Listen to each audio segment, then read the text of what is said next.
오늘 하세나 본문은 열왕기상 20장 13절에서 21절까지의 말씀입니다. 그때 예언자 한 사람이 이스라엘 왕 아합에게 와서 말하였다. 나 주가 말한다. 내가 이렇게 큰 군대를 본 적이 있느냐? 그러나 내가 오늘 그들을 내 손에 넘겨줄 것이니 너는 내가 주인 줄 알게 될 것이다. 아합이 물었다. 진 앞에는 누가 섭니까? 예언자가 대답하였다. 주님께서 말씀하시기를 지방장관들의 젊은 부하들을 앞세우라고 하셨습니다. 그러자 아합은 다시 물었다. 누가 총지휘를 합니까? 그 예언자가 대답하였다. 임금님이십니다. 그래서 아합이 지방장관들의 젊은 부하들을 점검하여 보니 그들은 모두 232명이었다. 그런 다음에 그가 이스라엘 군대를 모두 점검하여 보니 모두 7,000명이었다. 정오가 되자 아합이 군대가 공격을 시작하였다. 그때 베나닷은 자기를 돕는 지방 영주 32명과 함께 막사에서 술에 취해 있었다. 지방장관들의 젊은 부하들이 먼저 공격을 시작하였다. 베나닷의 정찰병들이 베나닷에게 적군들이 사마리아 성에서 나오고 있다고 보고하였다. 보고를 받은 베나닷은 그들이 화친을 하러 나왔더라도 사로잡고 싸움을 하러 나왔더라도 사로잡으라고 명령하였다. 그러나 지방장관의 젊은 부하들과 그들을 뒤따르는 군대는 이미 성읍 바깥으로 나와서 저마다 닥치는 대로 베나닷의 군대를 무찔렀다. 그래서 시리아 군인들은 다 도망하였고 이스라엘 군대가 그들을 추격하였다. 시리아 왕 베나닷도 기병들과 함께 말을 타고 도망하였다. 이렇게 해서 이스라엘 왕은 첫 싸움에서 많은 말과 병거를 격파하고 시리아 군대를 크게 무찔렀다. 오늘도 주님의 인자하심이 우리와 함께 하시기를 기도합니다. 북이스라엘 아합 왕 때 시리아와의 전쟁의 이야기입니다. 예전 성경에서는 시리아를 아람이라고 부르고 있습니다. 그 당시 아람은 다메섹을 수도로 하여 세워진 나라입니다.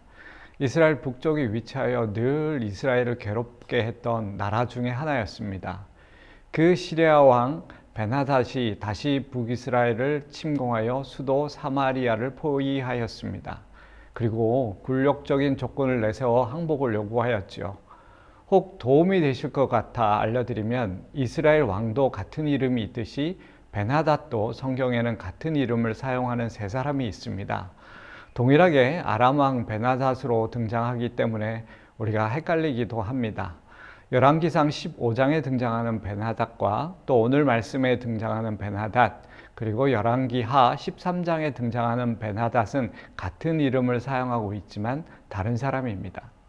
이렇게 사마리아가 포위되어 어찌할지 모르고 난처한 가운데 있을 때 예언자 한 사람이 아합 왕에게 와서 하나님의 말씀을 전하였습니다. 사실 아합은 절체절명의 위기 가운데 처해 있으면서도 하나님을 찾거나 구하지 않았지요. 그런데도 하나님께서는 아합에게 먼저 자비를 베푸셔서 구원의 메시지를 전하기 위해 선지자, 예언자를 보내셨던 것입니다. 하나님께서는 아합 왕에게 네가 이렇게 큰 군대를 본 적이 있느냐? 하지만 내가 오늘 그들을 내 손에 넘겨줄 것이다. 그래서 너는 내가 하나님인 줄 알게 될 것이라고 말씀하시고 또 어떻게 전쟁을 해야 하는지 방법까지 알려주셨습니다. 하나님께서도 아합 왕에 이렇게 큰 군대를 본 적이 있느냐 물으셨던 것처럼 아람의 군대는 엄청난 수의 군대, 열왕기상 20장 19절을 살펴본다면 최소 보병만 10만 명 이상 되었을 것입니다. 그에 비해 이스라엘 군대는 약 7천 명 정도였습니다. 군사력으로는 도저히 이길 수 없는 그런 전쟁이었지요.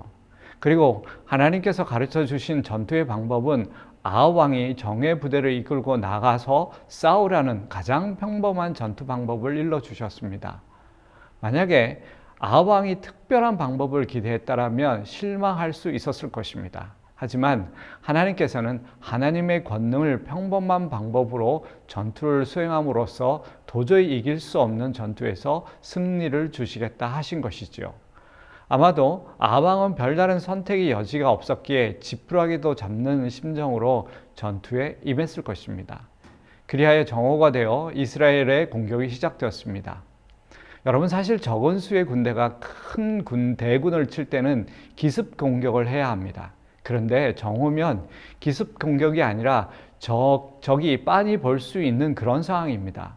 하지만 그 당시 아람 왕과 지방 영주들은 술에 취해 있었던 것입니다. 정찰병의 보고를 받은 베나닷도 말도 안 되는 지시를 내립니다. 이스라엘 군을 사로잡으라는 것이죠. 이렇게 시작된 전투는 그야말로 이스라엘의 압승으로 끝이 나게 됩니다. 우리는 전쟁은 하나님께 달려 있다는 것을 믿음으로 고백하는 사람들입니다. 하나님이 하시고자 하시면 객관적 전력으로는 도저히 이길 수 없는 전장에서 하나님께서 이기게 하신다는 것을 잘 알고 있습니다. 그런데 오늘 본문의 상황에서는 우리에게 의문이 하나 생깁니다. 여러분, 아합 왕이 누구입니까? 하나님 앞에 가장 악한 왕, 극악무도한 사람 아닙니까? 그런데 왜 하나님께서는 그를 도와주셔서 아람과의 전쟁에서 이기게 하셨던 것일까요? 그는 하나님을 찾지도 구하지도 않았습니다. 그는 그의 부인 이세벨이 섬기는 바알에게는 도와달라고 빌었을 것입니다. 그리고 이미 이전에 엘리야와 바알 제사장과의 갈멜산 대결에서 하나님께서는 진정 누가 신인지를 아합과 북이스라엘 백성들에게 보여주셨죠. 하지만 그런 엄청난 상황에서도 돌이켜 회개하지 않았습니다. 그렇다면 이제는 그들에게 진노하셔도 되는 것이 아닌가요? 멸망하도록 하셨어야 하는 것이 하나님의 공의가 아닐까요? 하나님께 순종하는 사람들의 입장에서는 이것이 시험이 될 수 있는 문제입니다. 우리도 그런 현실만 본다면 충분히 무거운 마음을 가질 수 있습니다. 하지만 하나님께서는 여전히 이 세상을 당신의 뜻 가운데 섭리하고 계십니다. 지금 그들이 형통한 것 같지만 그들을 통해 그 너머 하나님 뜻을 이루고 계시다는 것이죠. 오늘 본문에서도 당장 하나님께서는 하나님을 찾지도 않은 아합 왕을 도우신 것 같지만 아합 왕이 아니라 북이스라엘 백성들을 생각하신 것입니다. 악인의 일시적인 형통을 통해 궁극적으로는 당신의 백성인 성도에게 유익을 주려는 하나님의 섭리도 있다는 것을 우리는 알아야 합니다. 사랑하는 여러분, 우리가 다 이해할 수 없을지라도 하나님의 섭리는 사랑하는 자들을 위해 지금도 계속됨을 기억하는 그런 하루가 되기를 소망합니다.